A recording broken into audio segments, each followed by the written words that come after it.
J'avais 2 mois pour prouver à un producteur que j'avais ma place dans la musique. Après notre rendez-vous à Porto Rico, là je me suis dit j'ai plus le choix. Il faut que je fonce, il faut que j'y aille. Mais c'est là que les problèmes ont vraiment commencé. Moi je pensais que le pire ça serait mon rendez-vous à Porto Rico, mais en fait non. C'est après. Il a fallu que je rentre à Paris et que je mette mes chansons en musique. Je n'avais jamais fait ça. J'ai d'abord voulu commencer toute seule sur mon ordinateur avec des logiciels, avec des trucs. Ça prenait énormément de temps et ce que j'entendais dans ma tête, j'arrivais pas à le faire en fait.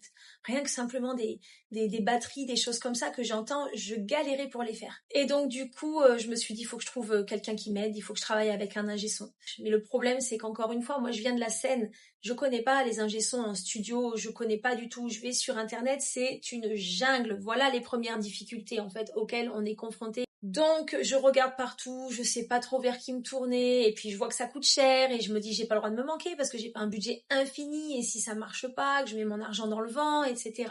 Donc je suis un petit peu prise de panique, je sais pas trop.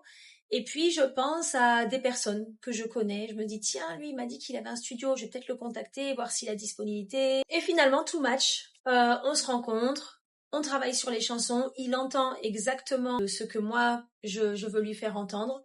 Et puis, on commence le travail.